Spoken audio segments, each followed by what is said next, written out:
ఆ నలుగురు waste. August 3 వరకు టెస్ట్ అని అంటోంది తెలంగాణ కాంగ్రెస్. మీ తీరు అస్సలు బాగాలేదు, అత్యంత సీరియస్ అంశాన్ని చాలా లైట్గా తీసుకుంటున్నారు, ఇదేమాత్రం సరికాదు, మీరు మారాలి, మీరు మారి తీరాల్సిందేనంటూ పార్టీ నేతలపై ఆగ్రహం వ్యక్తం చేశారు సీఎం రేవంత్. అటు మహేష్ గౌడ్ కూడా పార్టీ నేతలపై అసహనాన్ని కనబరిచారు. ఇంతకీ వాళ్ళకి ఇంతటి ఆగ్రహం రావడానికి కారణం ఏమిటి? ఎస్ఐఆర్ అంశంపై పార్టీ నేతలు ఎలా పనిచేస్తున్నారు, ఎంతమంది నేతలు బాధ్యత తీసుకున్నారనే దానిపై పార్టీకి రిపోర్టులు అందాయి. ఆ నివేదిక ప్రకారం 52 నియోజకవర్గాల్లో నేతలు బాగా పనిచేస్తున్నారంటూ జూమ్ మీటింగ్లో సీఎం రేవంత్ అభినందించారు. పర్వాలేదన్న స్థాయిలో మరో 42 నియోజకవర్గాలు ఉన్నాయన్నారు. 21 నియోజకవర్గాల్లో బాగా పనిచేయడం లేదని అసంతృప్తి వ్యక్తం చేశారు సీఎం రేవంత్ రెడ్డి. ఇక 4 నియోజకవర్గాల్లో నేతలైతే పూర్తి నిర్లక్ష్యంతో ఉన్నారట. ఆ 4 నియోజకవర్గాలే అలంపూర్, ఆర్మూర్, ఆసిఫాబాద్, బహదూర్పుర.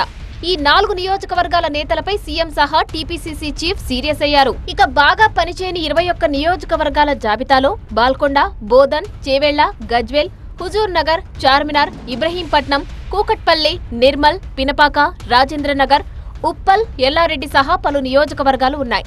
ఓవరాల్ గా చూస్తే నేతల గ్రాఫ్ కొంచెం ఇష్టం కొంచెం కష్టం అన్నట్టుగా ఉండడంతో ప్రతి ఒక్కరూ సీరియస్ గా పనిచేయాలని ఆదేశించారు.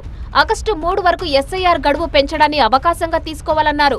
10 రోజులు క్షేత్రస్థాయిలోనే ఉండాలన్నారు. పదవుల కోసం గాంధీ భవన్ చుట్టూ తిరిగితే కుదరదని అన్నారు. ఆగస్టు 3 వరకు ఎవరు గాంధీ భవన్ కు రావద్దు, హైదరాబాద్ లో ఉంటే అసలే కుదరదు, క్షేత్రస్థాయిలో ఉండాల్సిందేనని అన్నారు. బిఎల్ఏ రిపోర్టులకు ప్రాధాన్యం ఇవ్వాలని, పనిచేయని ఇన్ఛార్జీలపై కఠిన చర్యలు తప్పవని హెచ్చరించారు. బిఎల్ఏలను నాయకులు సమర్థవంతంగా ఉపయోగించుకోవాలని సూచించారు. ఇన్ఛార్జు మంత్రులు, ఎమ్మెల్యేలు, ఇన్ఛార్జీలను సమన్వయం చేసే బాధ్యతను మహేష్ గౌడ్ భట్టీకి అప్పగించారు. జూలై 30న మళ్లీ పూర్తిస్థాయి సమీక్ష నిర్వహిస్తానని అన్నారు.